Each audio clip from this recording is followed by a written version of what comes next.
3 green. This is the shaper's first interpretation of the 2D drawing that Drew gave him. Bunker. So this will get massaged, but the big sand flash going up to give it a nice presentation from the fairway. And then what's kind of cool about this green is right through there you have a little bit of a peninsula. It kind of goes this way and then shoots off towards the back. Nice little crazy pin if you ever wanted to get real mad at the golfers. But a nice transition from if you had a ball here and you have to get to the pin here. A real unique set of undulations to get through right there. And then everything kind of slopes this way, and then a nice entryway going back to the fairway.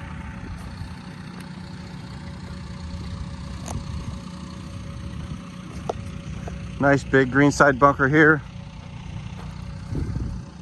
So it's looking really good. Give you a little bit different perspective. Greens are getting much, much bigger.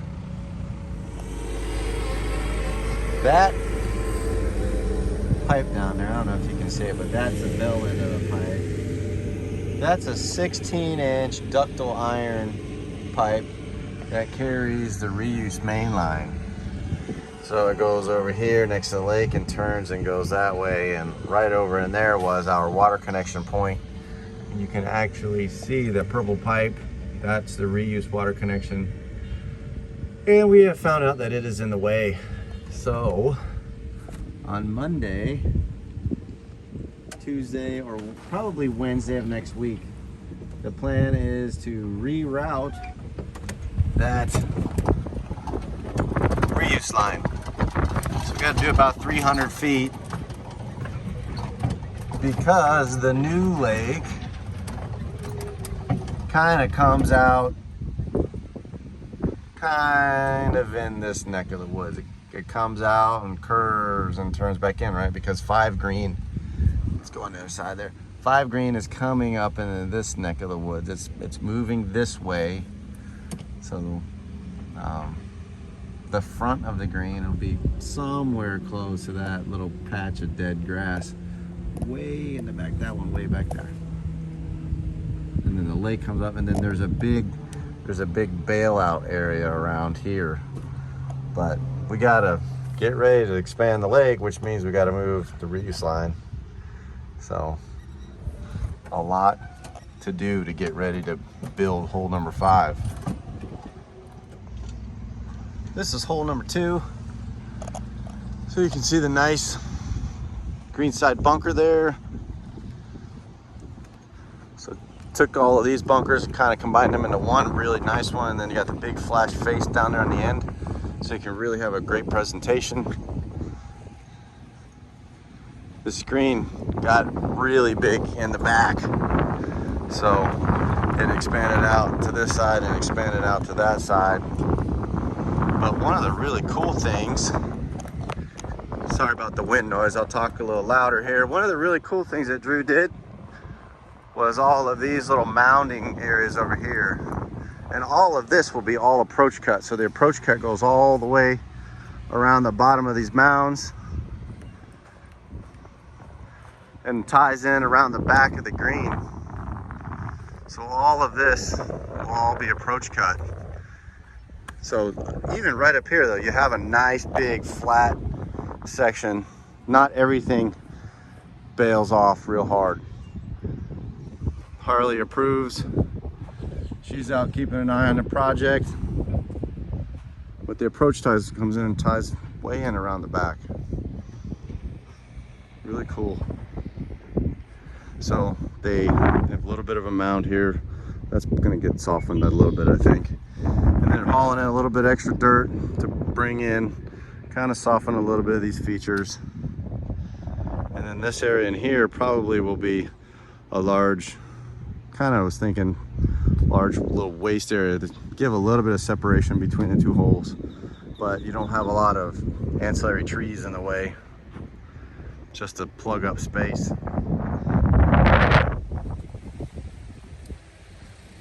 Hole number 6. We're getting ready to start doing some earthwork and stuff like that. The mound, that mound right there, it's gonna come way this way to kind of separate the short game area from the hole number 6 area. And then right in here where those machines are, there's going to be another big mound kind of forcing the tee shots that direction, so you can't shank one that way going into the short game area. So what they're doing over here is removing all of the landscape grasses and things like that, because we're going to take a bunch of these sod scraps and a bunch of this waste, and we're going to start building the protection berm right there out of a lot of those sod scraps. So we need to prep before we start moving all the dirt and everything like that. Up here, where we had all these palm trees and stuff that I cleared a while ago, but then we basically took out all the muck and all of the organics that accumulated in this drainage borrow pit, and so gives us an area to be able to start moving some dirt. We're going to take the dirt from the red tee and all that stuff. We're just going to flop it over here into this hole to make room for the berm that goes right there. We don't want to put all the sod scraps and all that crap on top of the good dirt, so we need to clear a little bit of land, make some room for the good dirt. This tee kind of comes back this direction a little bit and kind of is consuming some of this open area here. Go the other direction, there we go. So this area sort of gets filled. This tee comes back that way, and right up in there is the berm that somewhat cuts off the short game area.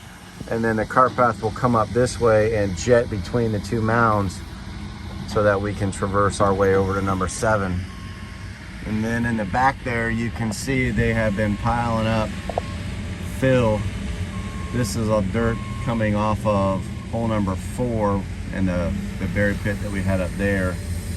So the area on the new number 6 hole takes a lot of fill. It's about a 5-foot fill all the way across, so requiring a lot of material. But that's really what we got going on today. Getting ready to start building short game hole number 6. Just got to come over here and push 5 green in and then move the dirt towards the lake and then stake it out so they can start contouring it.